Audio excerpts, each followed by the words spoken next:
Bəzi əsas prinsiplər. Görünməz adam həyəcan içində qapını döyən Kempi otağa buraxdıqda o, bütün qəzetlər sizin Aypingdəki sərgüzəştlərinizdən yazır, dedi.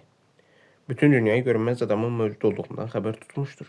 Sirrin üstü açılmışdır. Sizin nə etmək niyyətində olduğunuzu bilmirəm. Lakin həvəslə sizə kömək etməyə hazıram.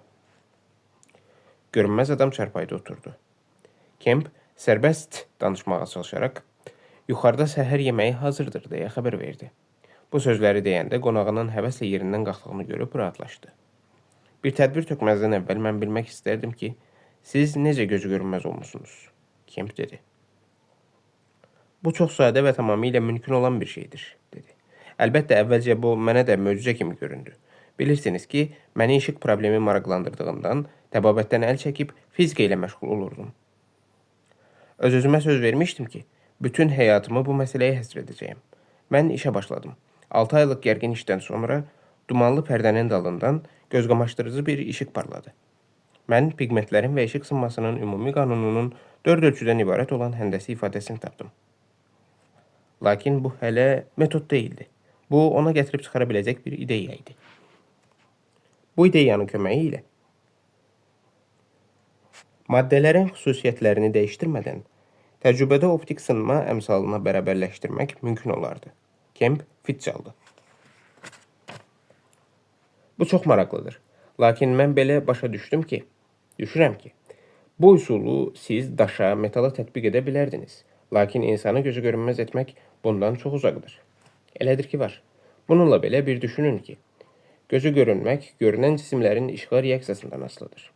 Sizə yaxşı məlumdur ki, cisim işığı ya udur, ya əks etdirir, ya da sındırır. Əgər cisim işığı əks etdirmir, sındırmır və udmursa, bu zaman o görünə bilməz. Bəli, Kemp dedi. Bunlar hamısı çox sadə və məlum olan şeylərdir. Budur, məlum olan daha bir fakt. Siz şüşəni işığı sındırma əmsallı təxminən eyni olan bir mayenin içinə yerləşdirməklə onu gözü görünməz edirsiniz. Hər bir şəffaf şey, işığı sındırma əmsalı onunla eyni olan bir mühitə yerləşdirildikdə gözü görünməz olur.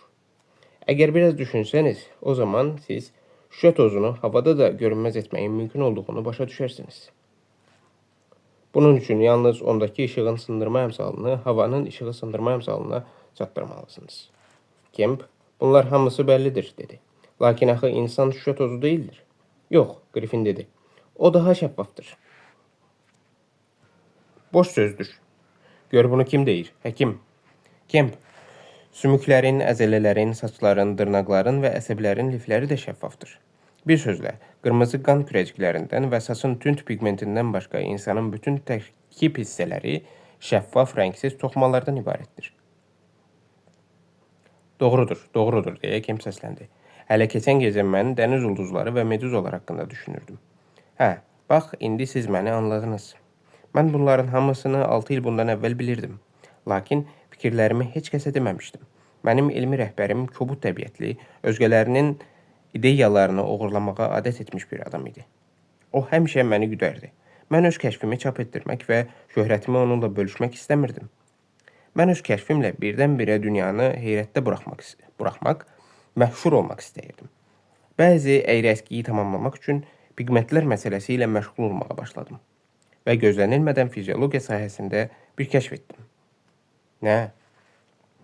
Sizə qanı boyayan qırmızı maddə məlumdur. O özünün bütün xüsusiyyətlərini saxlamaqla ağ və rəngsiz ola bilir. Kemp heyrətlə içini çəkdi. Görünməz adam ayağa qalxdı və gəzişməyə başladı. Mən o gecəni xatırlayıram. Çox gecidir.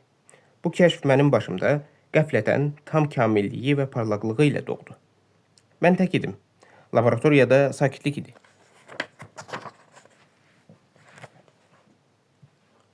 Yuxarıda parlaq lampalar yanırdı. Öz-özümə düşündüm. Heyvanı, onun toxumasını şəffaf etmək olar. Onu görünməz etmək olar. Pigmentlərdən başqa onun bütün toxumasını görünməz etmək olar. Mən görünməz adam ola bilərəm. Birdən albinos olduğumun indi mənə verdiyi üstünlüyü anladım. Mən tamamilə sarsılmışdım.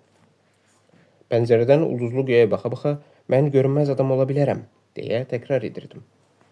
Görünməzliyin insana verə biləcəyi şeylərin azadlıq, qüdrət və sirrin qəribə mənzərəsini təsəvvürümə gətirməyə başladım.